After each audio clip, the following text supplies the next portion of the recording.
Ali. Hello, friends. Welcome to our heart-based gathering. Happy to see all of you today. And I will, my ancestor, my original ancestral name, Galigia Koiskwe, Dancing Heron, Dances with Death, call me Gail. In my river basin, Wayumaganaita Takeosti, on our sacred mountain, Adagul, which means helping many people. We are the people who resisted both removal on the Trail of Tears and the reservation the federal government calls Cherokee. We resisted by hiding in these mountains, and these mountains still support appropriate resistance. So that's what we're doing today. We're doing what grandmothers requested in trying to change from normal to natural in our collective unconscious dominance culture.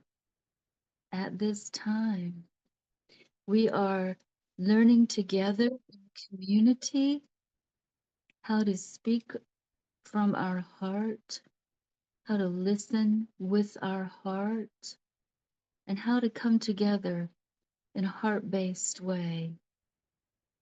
So we began with my musical composition for the Foxes, which has taken off on its own. It's gotten over 23,000 views. I don't know why, but that's what you just saw. Sweet little foxes helping us. And I'm going to share the animal teachings in my experience of heart-based gatherings and heart.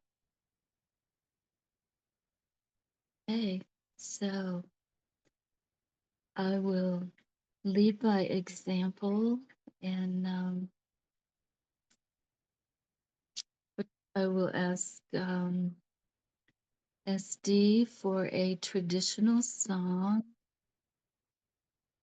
to start this gathering in an indigenous traditional way. He's available to do that now. We would love to invite him to sing one of our Salagi songs, maybe. Can you do that, SD? There you are, SD. You'll lead us? Will you lead us in the song, SD? Sure.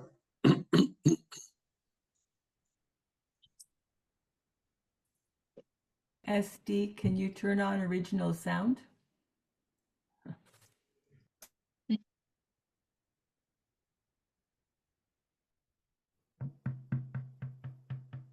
It's okay now?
Thank you, SJ. And we send that protection out to all people everywhere, especially in these times. And I will open us with my story, heart-based teachings in my family ways, so that you get a feel for how we're sharing and what we're sharing today. Help people understand our experiences of heart-based gatherings and coming from our heart, listening with our heart, talking, speaking from our heart, really being heart-based people that we are. My family had a 50-acre farm that my mom grew up on, and more than 50 years ago, we would gather there because it was legal to live in our traditional ways. We go every weekend and look how to live, and we go back to the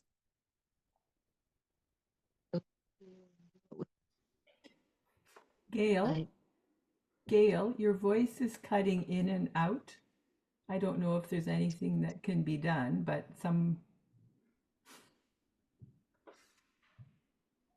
I don't know either, Pamela. I'll get real close and see if that helps. Does that help?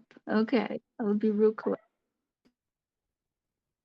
So after we gathered for many years on this family farm and lived in our ways, we came to a point where several of the 12 children that my mom was the youngest of were old enough that they needed to live, and so they needed us to sell the farm and provide for their elder years.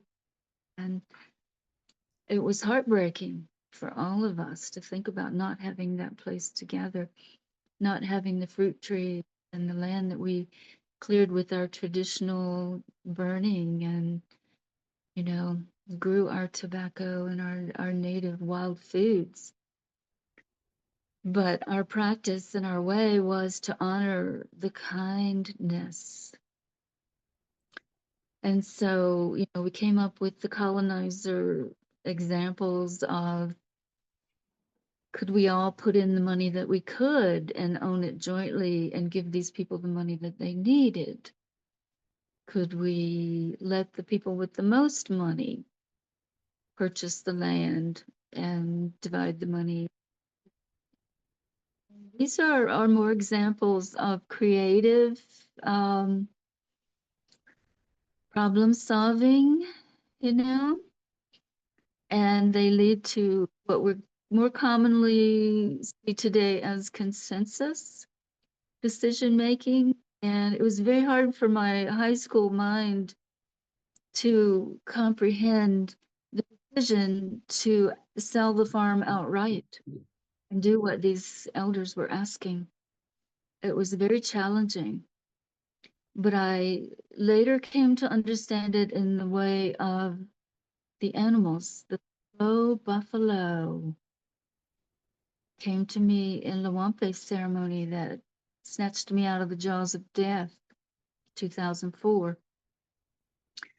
And the practice of the Buffalo Nation is to surround the slowest buffalo, to gather around as they move their food, to gather in protection of the slowest buffalo.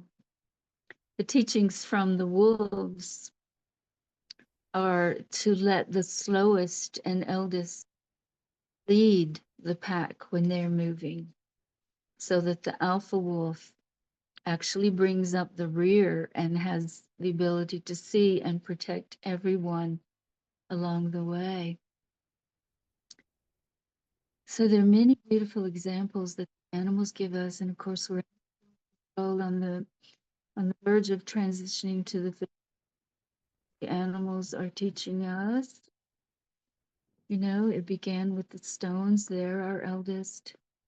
They've been here from the beginning. Then the water made it possible for the plants to come, and all together they made it possible for the animals to join on Earth.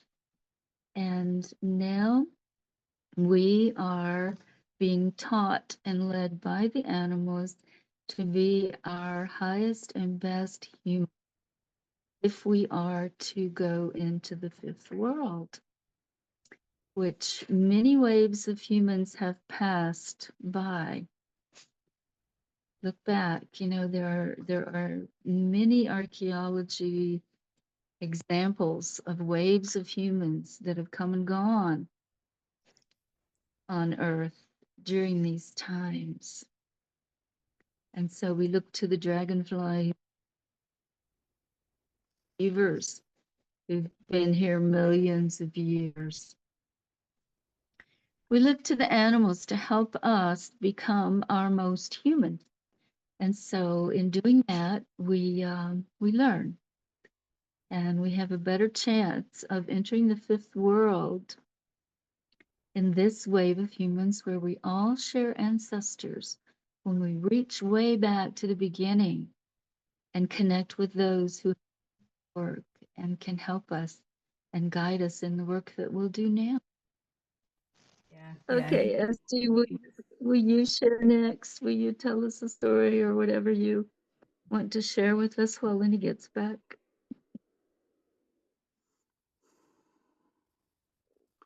Well, I don't have much to say this morning. I've been very busy with certain things, but maybe I could tell a little story. Um, I've been thinking a lot about colonization, what colonization means, and it's a frame of mind more than anything. It has a lot to do with possession, and that is the one of the great things that human beings fight each other and kill each other over, who owns what. And that possession is pretty much an invention of human beings. Where you read some of the old people, the old elders who would say, this land really doesn't belong to us. It's the Great Spirit. It belongs to all of life. And the colonizers turned that around and said, well, if you don't own it, then it's our right to take it. And that's a very common sort of way of thinking in this world, and the root cause of a lot of violence.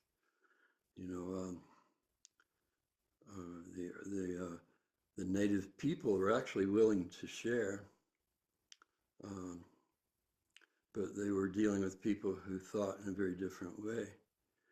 And I love the quote of Powhatan when the English came in and they were taking their lands and attacking their villages. And Powhatan said, why would you take by force that which you may have by love?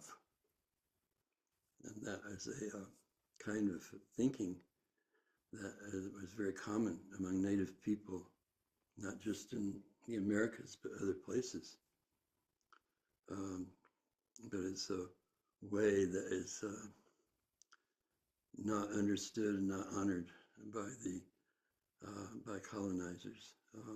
So I think we're put on this earth. We find ourselves here, and the best thing we can do is to live in peace and to help each other. I have a story in mind, but I'm afraid it might take too long to tell it.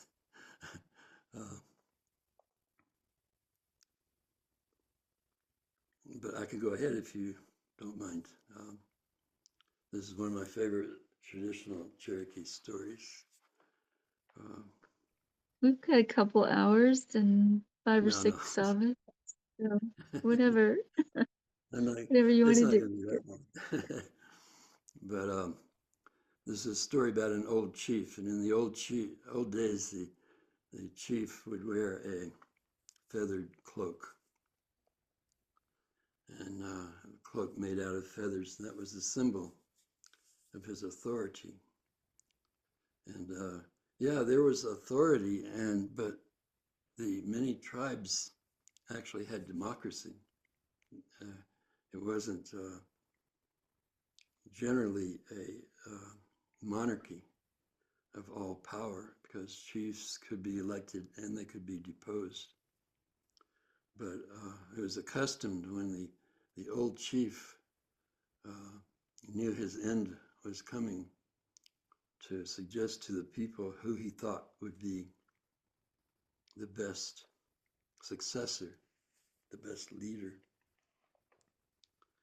And so he called the people together one day and said, my time on this in this world is coming to a close, and I don't know who I could suggest to take my place, but I propose a challenge. Anyone of our warriors who would like to accept this challenge can step forth. What I propose is that yonder mountain there with the white snow peak, I want that someone who can go there and go to the top of that mountain and bring back the most precious thing.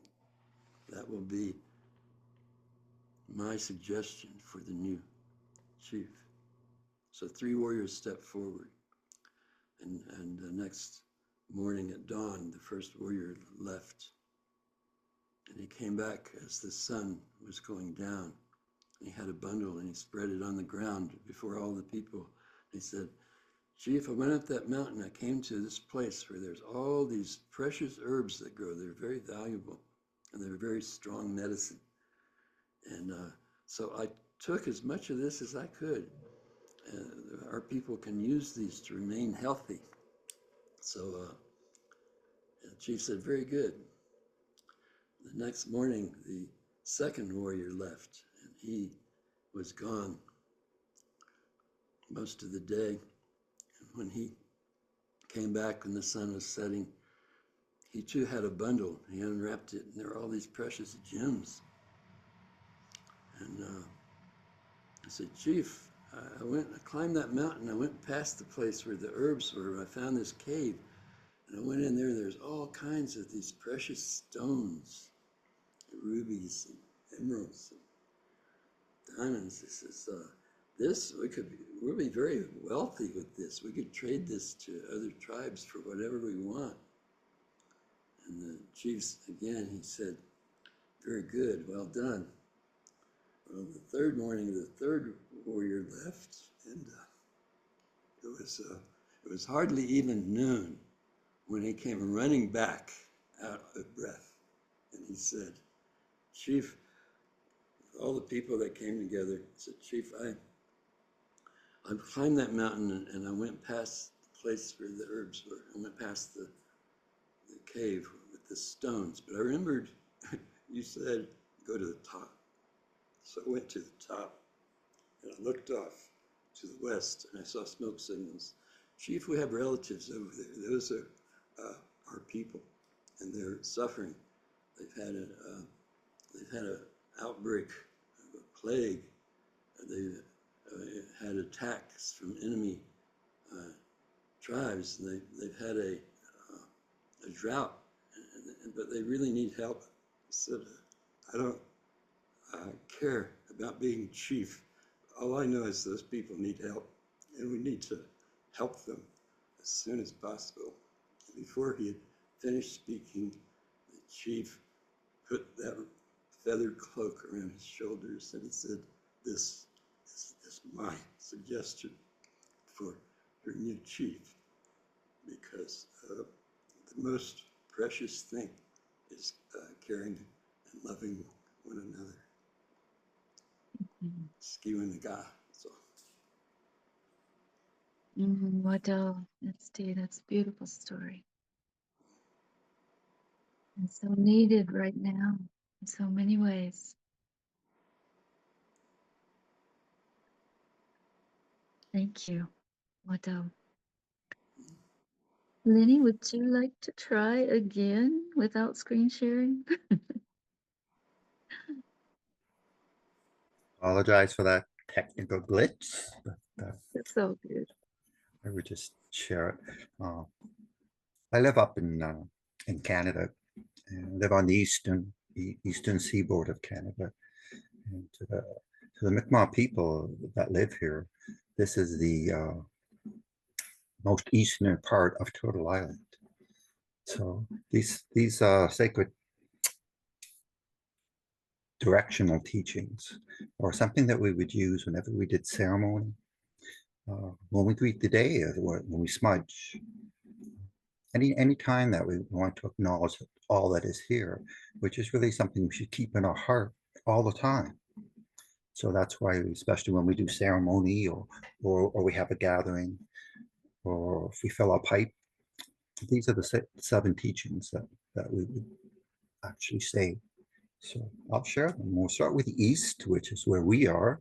So all our lodges would point to the east because that's where, our life-giving substance comes from. We first acknowledge the east direction, the direction of the sunrise and new beginnings.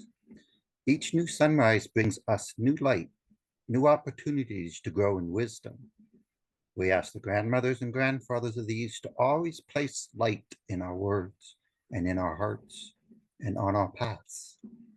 The East is the direction of the child, so we pray for the young of the world, that they may grow and live in peace and become good leaders for our tomorrows. We acknowledge the eagle who sits in the East and carries our prayers to the Creator. We acknowledge the color white and the white race that it represents. We acknowledge sweetgrass, the medicine of the East, and we give thanks for its presence here today, and acknowledge water, the element of the East. We invite all Eastern spirits of good intent to join us today. South. We now acknowledge the south direction, the direction of summer, warmth, and abundance. We ask the grandmothers and grandfathers of the South to bring us the warm winds of compassion, whose fragrance speaks of distant springs and summer days, to melt the ice that can gather around our hearts. Dissolve our fears, melt our hatreds, and kindle our love into flames of true and living realities. South is the direction of the woman, and we honor them as the gateways through which our spirits come to earth. And we ask that women everywhere be protected, for they are sacred. We acknowledge the thunderbird who sits in the south and puts his thunder in the storms. We acknowledge the color yellow and the yellow race that it represents. We acknowledge sage, the medicine of the south direction, and we acknowledge fire and the warmth that it gives us. We invite all southern spirits of good intent to join us. West. We now turn to the west direction of the setting sun and the autumn season. We ask the grandmothers and the grandfathers of the West to remind us that the end of our days is no more sad than the end of a single day, and the end is often better than the beginning. West is the direction of our elders, and we honor our elders as the keepers of wisdom and teachers of patience. West is also the direction of our ancestors, and we proudly acknowledge those who have gone before us and ask for their guidance so we can live our lives as we should. We acknowledge the black bear who sits in the west direction and is both the keeper of medicine knowledge and grower of the medicines. We acknowledge the color red and the red race that it represents. We acknowledge cedar, the Western medicine, and earth, the Western element.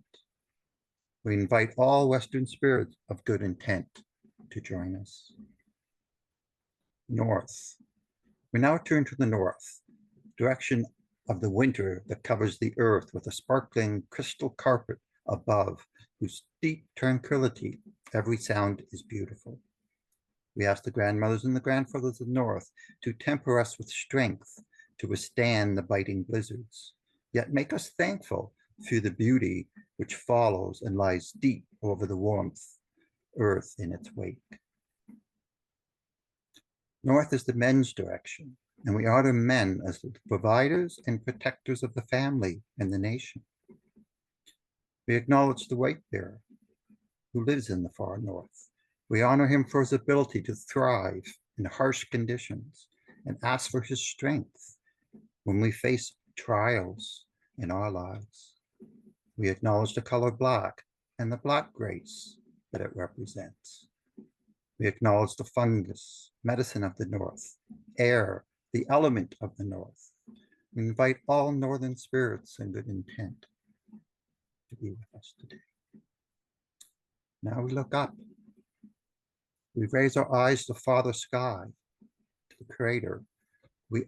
As we look upon the day's infinite blue sky or admire the countless stars of the night, we're reminded that the Great Spirit is vast, beautiful, and majestic beyond all our knowing or telling.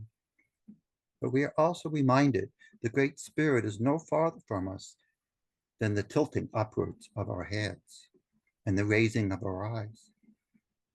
We offer thanks for all things of creation and being allowed to be part of it. We give thanks for the visions and dreams that help us remember who we are and why we are here, and ask that all people be given this wonderful gift. We ask Father Sky to be with us today. Down. We now look down upon Turtle Island, our source of life.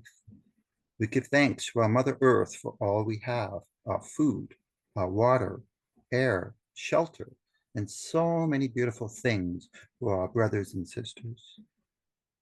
We ask that we always remain aware that we are all interconnected in the web of life. And for there are many who are blind to this fact.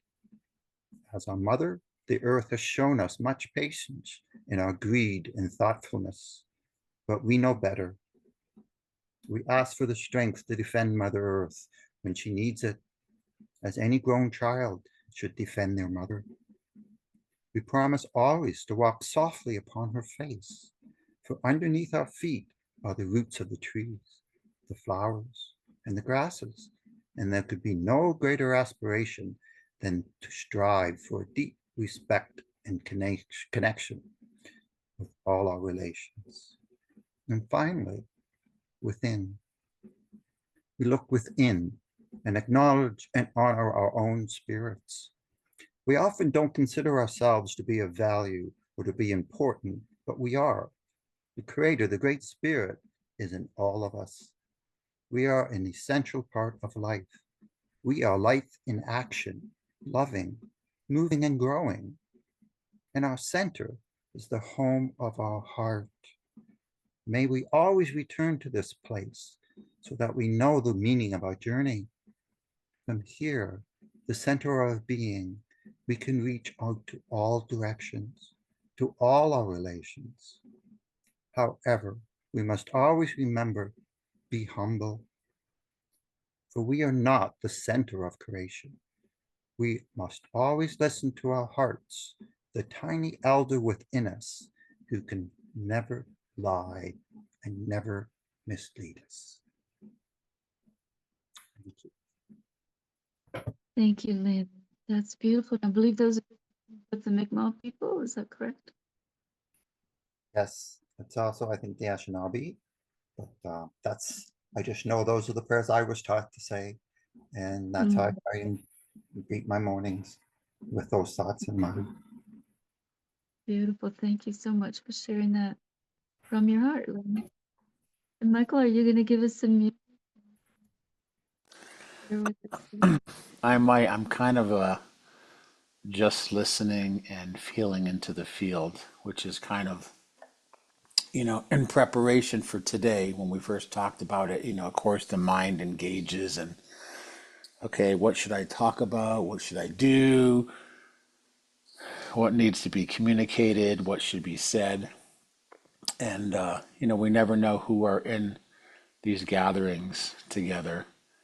And again, I'm just in deep gratitude for the opportunity to be here in support of the Wisdom Council and the Grandmother Council. So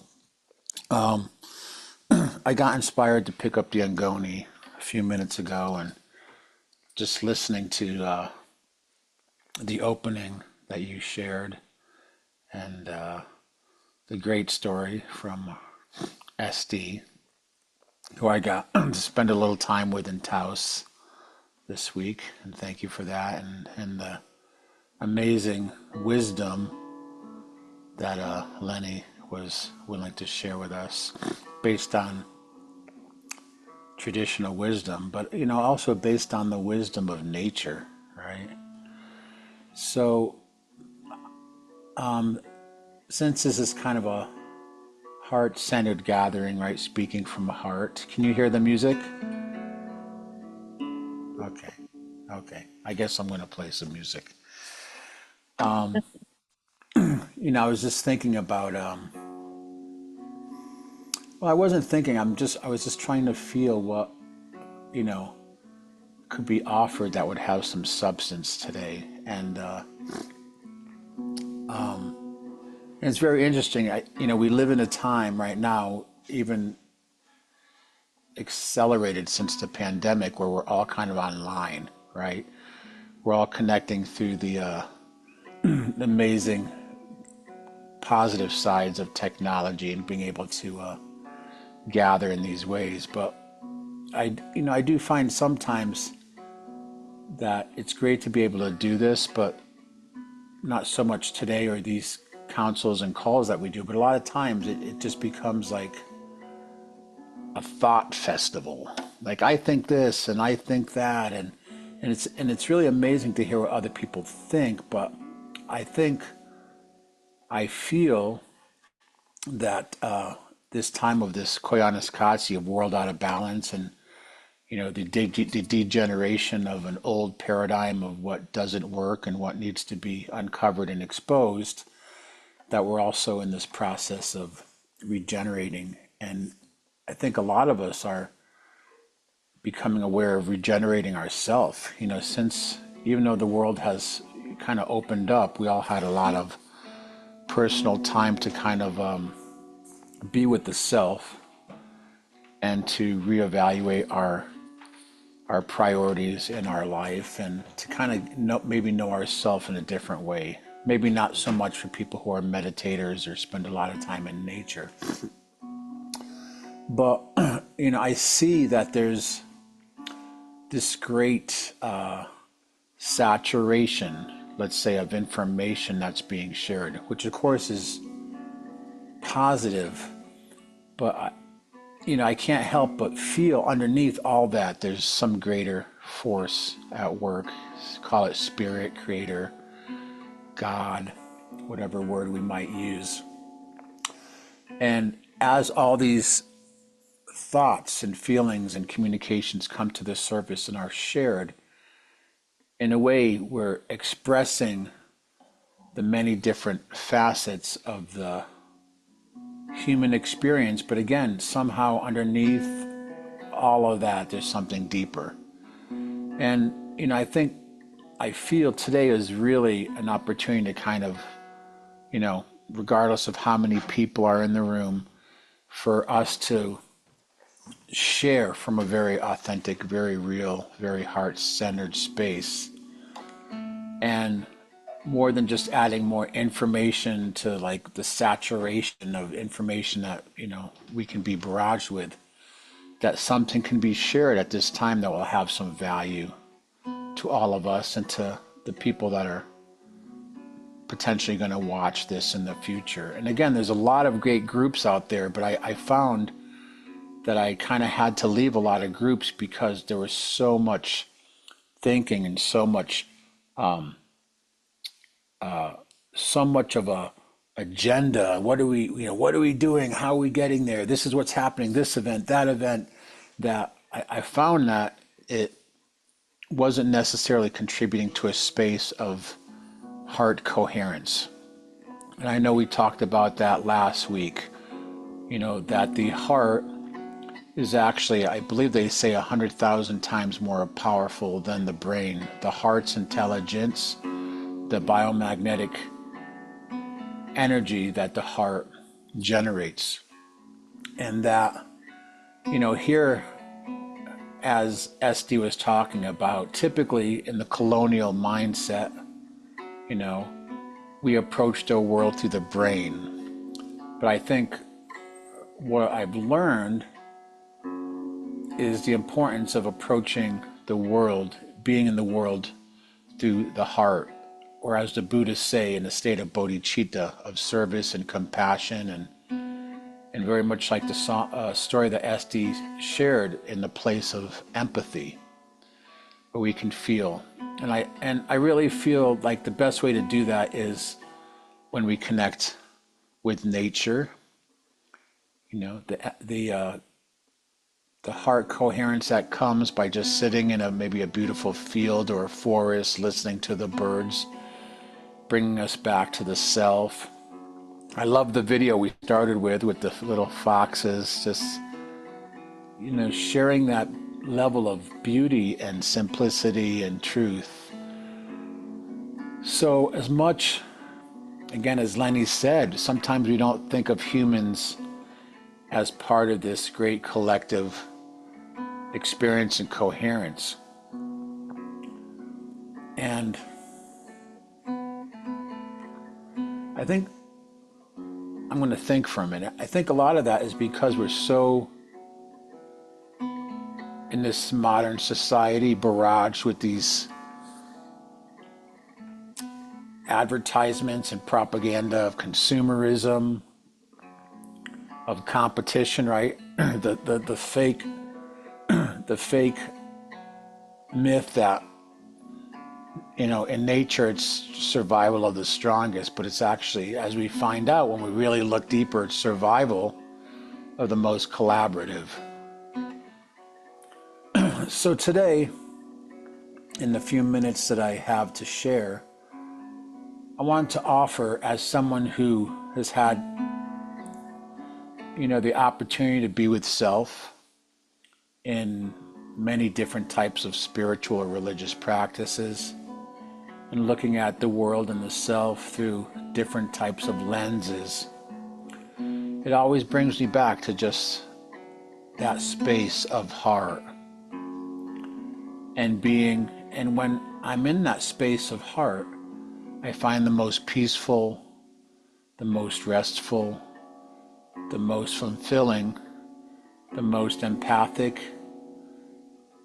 and the most ability to tap into that natural kindness and understanding of the interconnection of all things. The four-leggeds, the two-leggeds, those that swim and those that crawl, those that fly.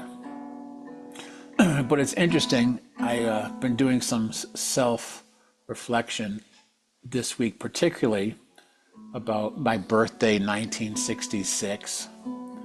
And being kind of the tail end of the baby boomers, and literally in 1966 being born kind of at this zeitgeist moment of human rights and civil rights, an explosion of consciousness, of art, of music, poetry, the resurgence of the American Indian movement, amazing luminaries like Martin Luther King, just incredible women's rights, and just this whole explosion of people waking up to a different way than kind of the post-war reality that was so prevalent.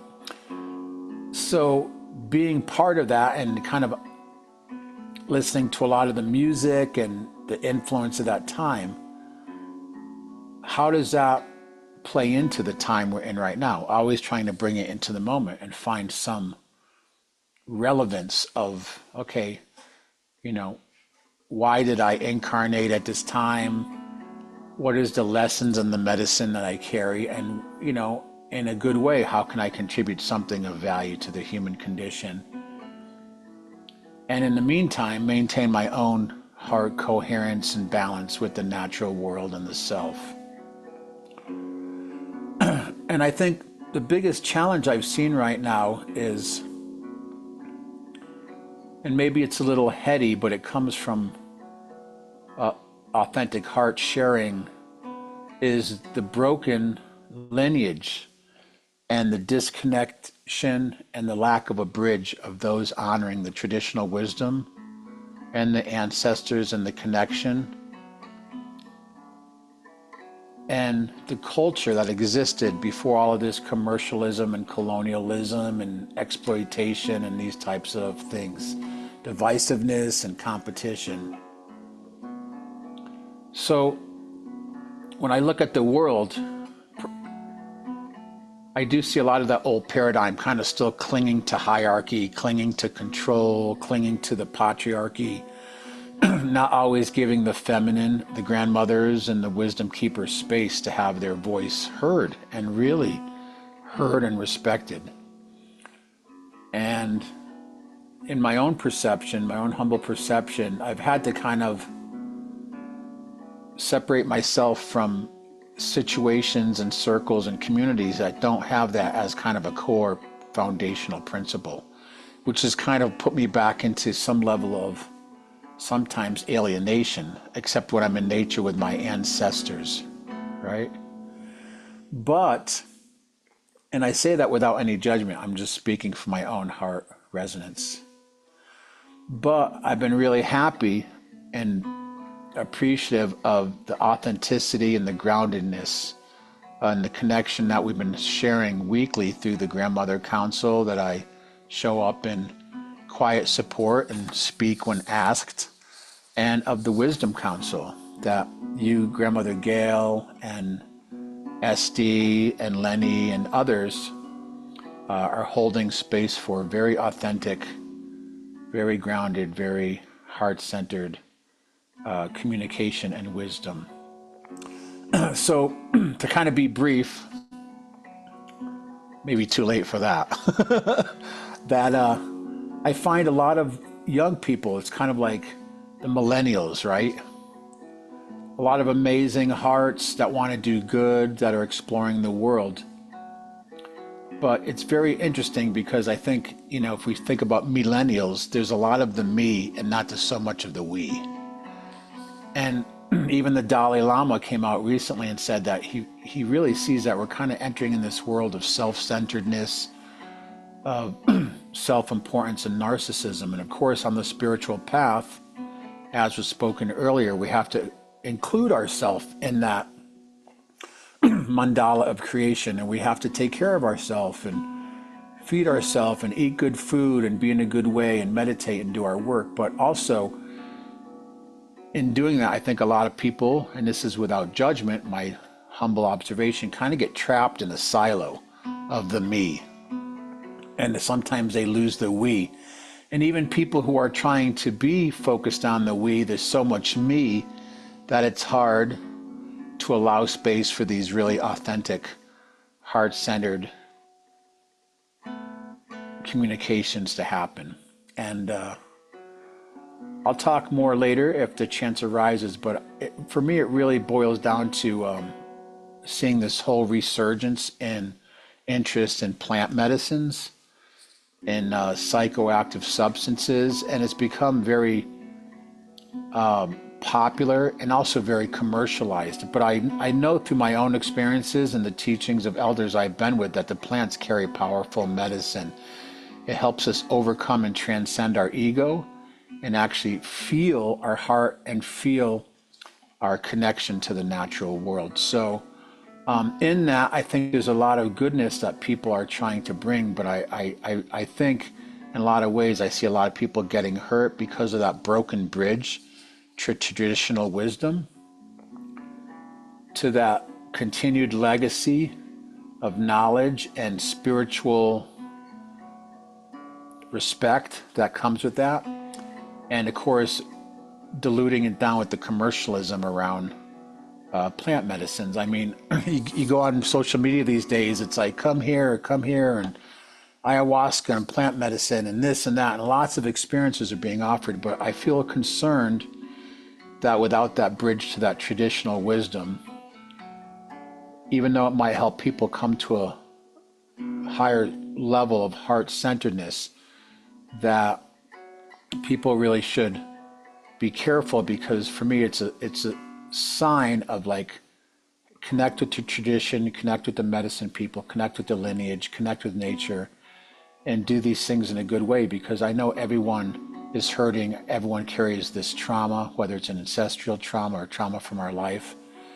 And that's one of many medicines I can help people come back into the compassionate and the heart self. But I think it's also a slippery slope. It's like medicine is medicine, and it depends how we use it in a good way. And I just wanted to share that because it's a big thing as someone like myself who kind of is between generations of baby boomers and a lot of the elders that I've worked with that are older, and the whole kind of 60s flower, power, peace, and love, which is still a great idea, generation, but a lot of the excess that came, but also watching what's happening with the youth generation. So just kind of acknowledging myself as trying to be a bridge of awareness to bring the traditional wisdom together with the millennials and even the youngers these days, Generation Z, and help bring the world back into a balance. And the balance just being together, being compassionate, being heart-centered, knowing that the heart is the greatest organ, and bringing a level of intelligence, not just from human intelligence, but embodying the intelligence of nature. Thank you. Thank you, Michael. Beautiful to hear your music too. And that wraps up our wisdom council. So before outside of our council, I'll share a waka, some poetry that came to me from the dream world when this question first arose in talking circle. How do we share in a way that can encourage people to speak from the heart? And it's interesting that our speaking from the heart today is of our brokenheartedness. It wasn't planned, it wasn't there, but it seems like that's where we are. So the dream brought me this heart waka. And waka is a haiku with 2 more lines if anybody needs a little more on that.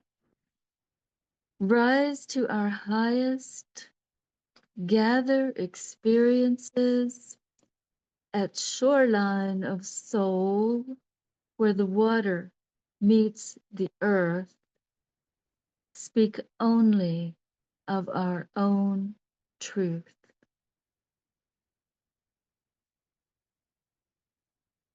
And of course, our own truth is our experiences. So I'll open it up to our guests to share their experiences. Otherings. Pamela, did you want to say anything today? Oh, Pamela's here to make sure things work and keep us all going and give us that very necessary tech support that we so much always. So I will move through the post. Sandra, would you like to share with us at this time? Good afternoon from Pawcatuck, Connecticut. I don't know how I dropped in, but I'm so grateful and so happy that I have met you in this circle. Gail, perhaps it's from Global Grandmothers Council Network. Otherwise, it's the serendipity of the universe, which has been working quite interestingly for me over the past year, I would say. I am a retired high school English teacher, recently retired. I'm also a playwright and a performer. And the stories and poetry and words of the heart that I've heard today touch me so deeply. I think what I'd like to give is just the story of this morning. We had a little bit of snowfall here on the East Coast down here in Connecticut. And I got nervous this morning when my internet seemed to go out because I was expecting some important communications, but not too nervous. And I did what I could to fix it. as we do to fix problems. And I reached out, and lo and behold, it got fixed. And my next thing that I did was I found out some good news on that communication stream, and that made my heart sing. And I got to sing with my heart in a special breathing circle that I'm a part of. That's a global breathing circle. And part of the prompt for the breathing circle was truth. What is truth for you? How much does truth uh, form your everyday expression and your ability to take in from the world around you? How much does connection figure in your life? And the other prompt was, how much do you want to be understood? I think I'm of an age where it's nice to be clear, but whether I wanted to be understood didn't resonate as much as truth and connection. And that's where the tears flowed. Um, and I finished that circle and I went out and I put on my boots and I got my shovel and I shoveled my walk. And lo and behold, as I'm shoveling the walk, there are two hawks that are coming right down the road, right over my head. Speaking of animals, and I'm sure they were a pair. Hawks are not that rare where I live, but they sure made sure I saw them. And I finished doing my job, doing the chore, and came in and prepared to sort of hunker down here and learn my lines. I have two plays going at once. One is an original piece about what is currently happening, what I currently feel as an American Jewish woman in the Middle East. And the other is almost like the inverse of that. It's a hysterical play. It's very funny. And I wanted that lead role because I wanted to make people laugh, because I think I'm going to make people cry in this other play. And so I've got my work cut out for me, but for some reason I got a message from you, Gail. I don't know how. And I said, please, it was hard for me to download it on Messenger, so I asked you to give it to me on my email, and that didn't quite work. So however I worked it, I'm here. And it looks and feels like you people are speaking right into my heart and into my eyes. And I'm so grateful, so, so grateful to be here. Um, and that's how a day can go with connection, starting from a little bit of nervousness, a little bit of fear, a little bit of non-connection into full connection. And I just want to thank you all so much. I'm so grateful. The stories of our lives having to do with the heart, the Tin Man with the heart, and the lion with the courage. And no, it's the straw man with the heart, or the brain, I guess, yeah. And we can all get back home just by clicking our own heels and by following our own elder, our tiny elder. I think somebody said that today. Lenny, I loved your story, your share. In fact, I took the line, why would you take by force that which you may have by love? And it's now in my play, taking the place of another line that didn't quite make sense. And this is perfectly in line with the organic development of this play that I have tried my best to finish, and this is the final version. No, no, no, it keeps on growing. And as a matter of fact, I'm going to be lucky enough to tour it and take it to Israel and to Scotland, and I think it's so important to share the stories of our heart. And my goal is to stay true to stay true to my truth. And you folks today have just reconfirmed that and enfolded me in that. So I thank you so much. Mhm. Andrew, yeah, thank you for sharing your experiences of the day. Very present and very heart-based. And at this time, we'll ask Suzanne Kasak if she's awake there in Switzerland, if she would like to share with us from her heart. I try. Hello, everybody. Nice to meet you again. Thanks, Gail, for doing what you do. Thanks for all the sharings I just heard. It felt really good to hear that. It felt so good. I had to close my eyes and breathe and just be there and let me fall and just perceive what you're sharing. It was beautiful for me. For the first time, I heard the the prayer from the Mi'kmaq and the Anishinaabe. In that way, Lenny shared it, and it was beautiful, very beautiful. I never heard it like that. I heard it from Dr. Violdo, how he prays.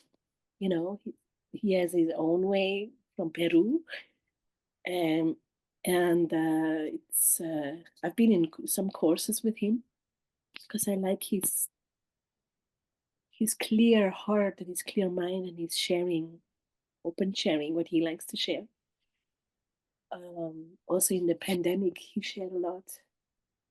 And I like his personality and his brightness.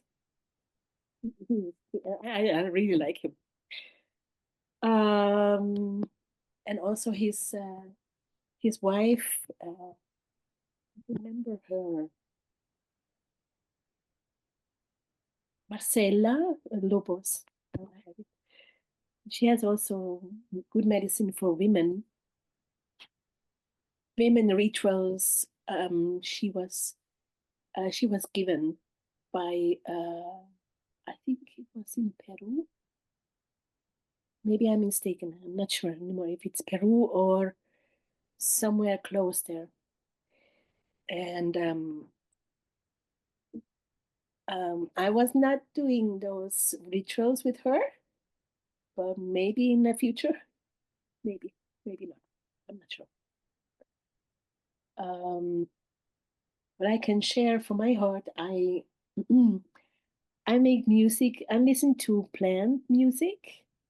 We will create plant music retreats. I just came, I just listened to music of the aloe vera, the water lily, the little aloe vera looking like a cactus, and their their way to to live. It's amazing. I'm into herbal music, um, and as I can share. For sure, I will go to a vision quest in Nebraska because of certain phenomena since over 5 years now. I'm gonna get much more into it because it was recorded. It is recorded, and I don't like that because it's very close and very dear, and it's a rare phenomena, and I'm still wondering what's going on here with me, and I just want to keep it very private and safe. And don't have the money yet. I will provide it. I need to provide my flight there, and then um, I'm invited to go to the hill with some other people. They do it always in springtime at the Santi Dakota Reservation from a healer I met in Switzerland when he was there. And he was flew in for healing ceremonies of one of my sisters. I'm going to INIPI since many years. Her name is Maria. And so I know I was in the supporting team, the singing supporting team for her. And that's why I know him. And that's where the phenomena came up between the sessions, but I wasn't sharing it. So, yeah. Yeah, that's my sharing, and I'm happy I can share that much. And I'm very happy that circle like this exists. We can share more and understand each other more and support each other. And I really like that we are mm, mm, there is a place which can be a sharing from the heart and a support, no matter where you're coming from or how your body look like, no matter what color. Because I strongly believe we are one human family and we lived a long, long time before. And it's not the color who makes the personality, who is the spirit who lives in the body. The spirit has no color. And yeah, I really appreciate what was just shared here and what you lead, Gail. Thank you so much. Thank you, Suzanne. Glad you could join us today. And I guess I'll wrap us up with a bear waka, because the bear holds our heart and rests our heart in winter. And when the real bears are sleeping, we walk with the spirit bears.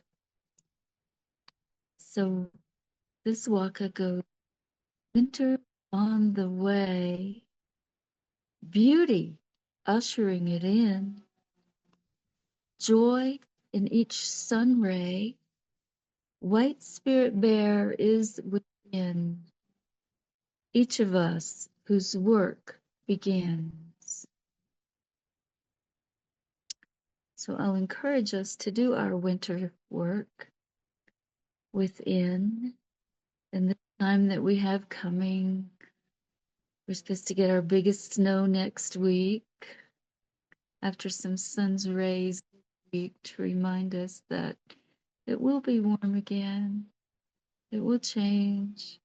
The only constant is change. And so I have a song to share that Michael and I began writing together about community. And I'll encourage you, as you listen to this song, to balance our sharing of heartbreak with any joyful experiences of gathering that you'd like to share after the song plays. Nature creates balance. And so let's participate in that way. And if you will, Pamela, please play a song that I've recently written. Michael and I began writing.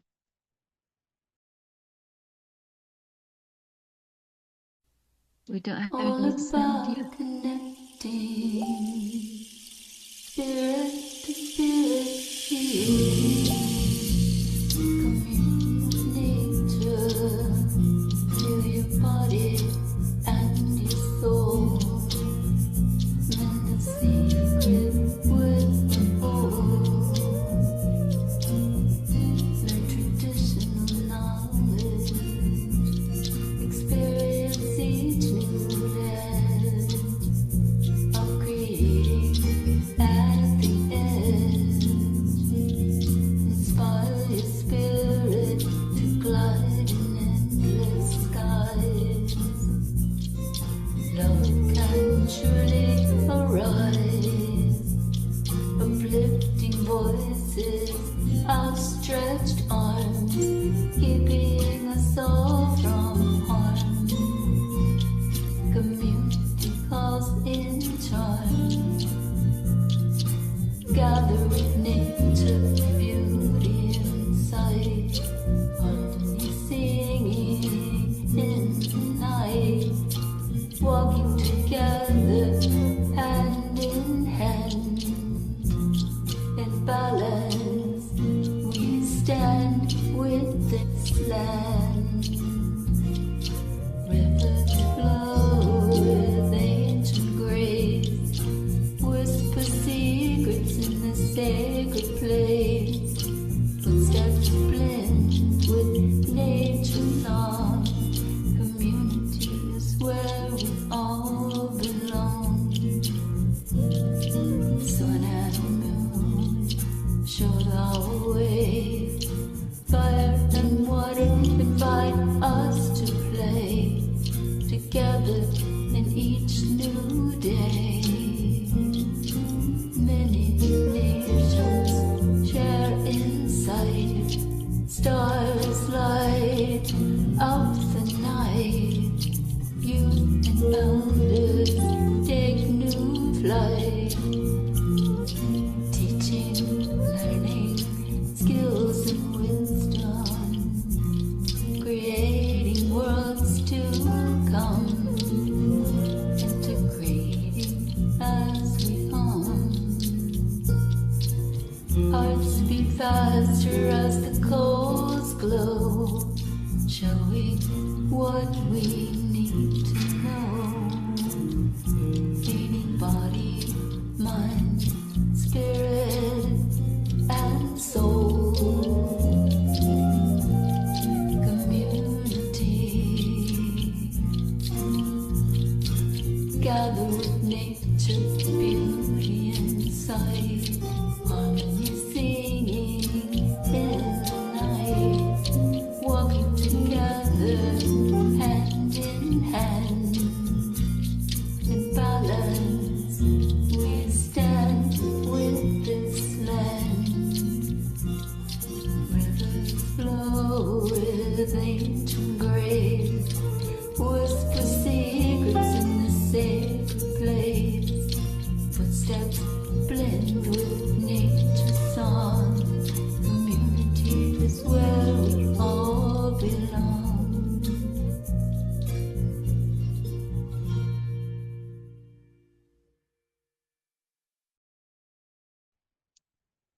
Thank you, Pamela. And thank you, Michael, for starting the creation of that song with me.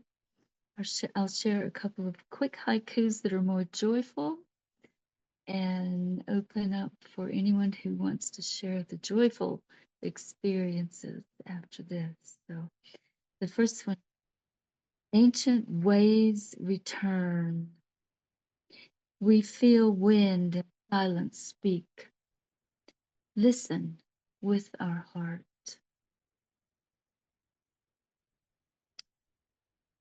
And then, of course, getting a little sillier, cold days of autumn, fuzzy dog ears warm my heart. Cuddling is art. And that's where we are this winter, cuddling with my dog. So if anyone else has joyful songs or poetry or experiences, stories they want to share, we will take out our time in a joyful way. So I won't call on anybody, put anybody on the spot. But if you do have something joyful that you want to share, just open your mic and speak when you're ready. I'd just like to clarify a little bit. Gail did ask of those teachings. That prayer was Mi'kmaq, and it is Mi'kmaq. The colors, the directions, those are Mi'kmaq. The reason I mention the Anishinaabe is because they used to live on the land here, and they had a vision that they needed to go forth, and they went forth millennia ago and traveled till their vision was until they find the place that grows on water, and they found that way halfway across Canada. But they're also bringing teachings back to the Mi'kmaq people and sharing those teachings. So the great mystery works in amazing ways of prophecies. And holding the heart through those generations in the teachings and the sacred objects. So that's why I mentioned the Anishinaabe, but the colors and the directions are with the Mi'kmaq. And even among the Mi'kmaq, the different districts might have different colors because it's very much to what you feel and walk upon. So those are all part of how we hold our heart wherever we are. It changes the teachings in subtle ways. Yes, thank you, Lynn. Anyone, just open your mic and speak.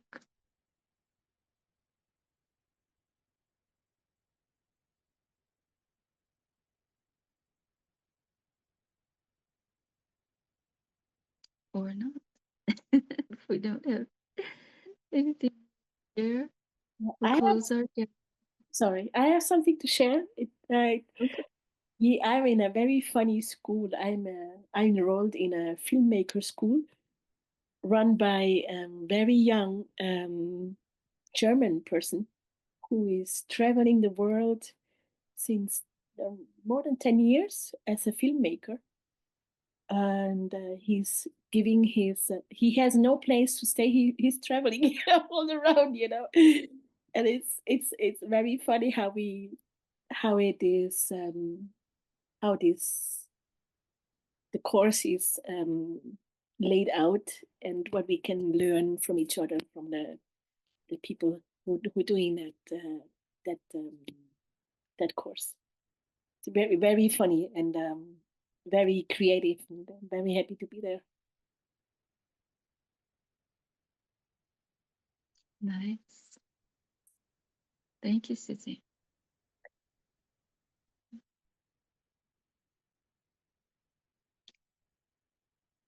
Anyone else? Michael, you mentioned being called on again. Do you have a joyful experience to share from your heart? Put you on the spot. I know you can handle spots. I'm committed to having more joyful experiences the majority of the time these days than not. So I'm trying to pick one from the great cosmic Rolodex in the sky. So bear with me one more minute. I think I might like to share a song. Beautiful, please.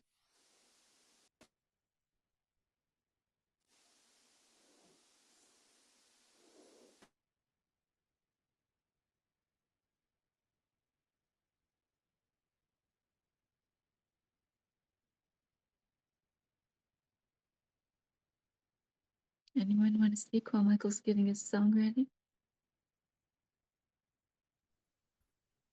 Well, Sandra, I would like to, you spoke of a playwright and it seemed like you have so much heart in that play that you're putting together. Perhaps you would like to share a little bit about the heart that's in there or what's manifesting.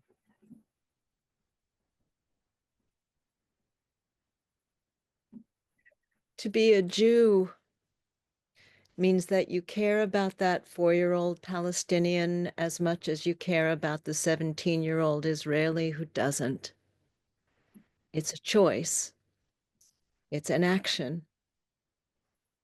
It's Jewish or it's un-Jewish. It's pikuach nefesh. To save a life overrides everything. It's tikkun olam.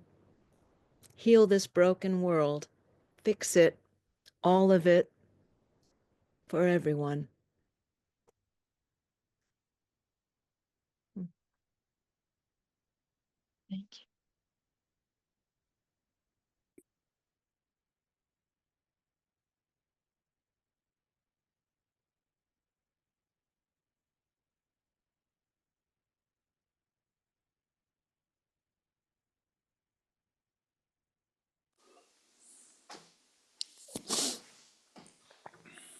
Michael, you want to take us out with some music? Yeah, I just want to sit one more second of what she just said because, that's such a powerful statement. And, pertinent to a lot of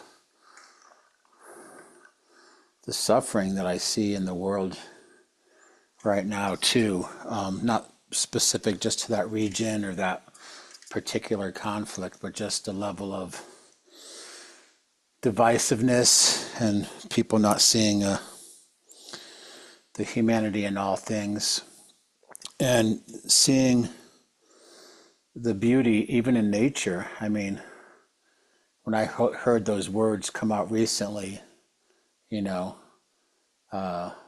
drill baby drill, about a general attitude towards nature and exploitation, and I see what's happening. I mean, it's everywhere from our own ancestral lineages, our own traumas, and I think a really important medicine right now is this ability to be present and to be in the heart and to share and to bring healing to a world that needs it, because many of us have been blessed with the experience or the understanding, but there are a lot of people who haven't. So I really appreciate what was just spoken. I'm very much interfaith person. I studied world religions and been in a lot of different traditions and temples and elders and medicine people. And through that, I've been able to truly understand and see a lot more of the unity, regardless of, the names we give God or goddess or the creator or how we worship. And I have two daughters, and it's very interesting because, their mother is Jewish. So my daughters are Jewish within the matrilineal society. And, I don't want to get into it, but we talk a lot about what's going on specific to Israel and Palestine. And I've actually been there before. And, I just see and feel what's happening. And I'm glad that there's people, especially women, who can stand up and bring light and share that. I think it's really important. It's easy to be a blue party or a red party or a purple party, but I think it's really important that people speak their truth and let their voices be heard right now more than ever, and doing it in a way where it's not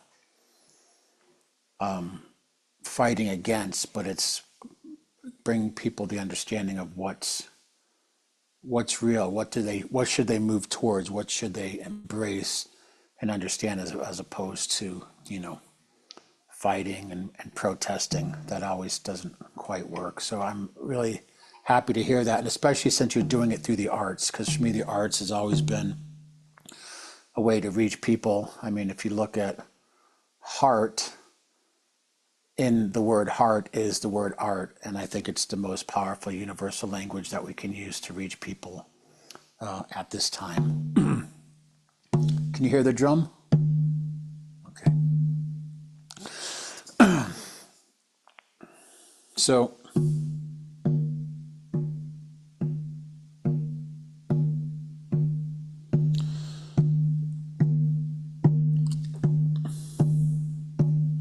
it's just a little offering to the oneness of humanity, to the honoring and the acknowledgement of our ancestors, the deep listening to our elders and wisdom keepers, remembering the important role of the feminine, the divine feminine, the grandmothers, and also not forgetting the children, the youth, the light twerkers of the world out dancing. And that we always appreciate whenever they can join these gatherings. And it's good to see new friends and old friends. It's good to see you, Suzanne.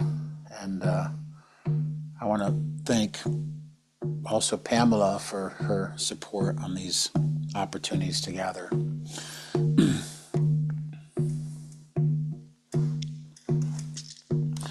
So So I'm just going to ask if we can all kind of go beyond words for a moment, close our eyes, and just feel that connection that we all share with that intention to gather today, to speak truth, to speak from the heart.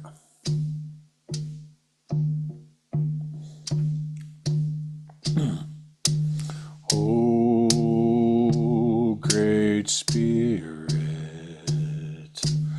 earth, sun, sky, and sea,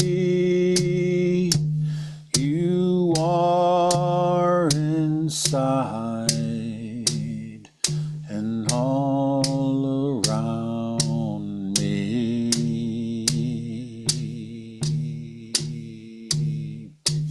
Oh, great Spirit, earth, sun, skies, and sea, you are inside and all around we. Feel free to join in. Oh, great Spirit, earth, sun, skies, and sea, you are inside and all around we. Oh, great Spirit, earth, sun, sky, and sea, you are inside. You're the spirit of unity. Oh, great Spirit, earth, sun, sky, and sea, you are inside, all around we, and all around we. Oh, great Spirit, earth, sun, sky, and sea, you are inside and all around we. The spirit of unity,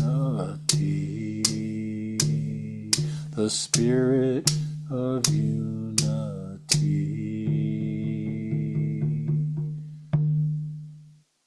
Ahomatakiasin to all our relations. Yeah, thank you so much, Michael. Michael. Very beautiful sharing. Much love and gratitude for everyone. Until then, hope to see you all again soon. And remember, suffering opens the way and prepares us for joy. And it's the hummingbird in our tradition that brings joy, opens our heart to joy. So, much love and joy. Until again. Love and joy to you all until we meet again. Aho. Okay. Shalom. Yes,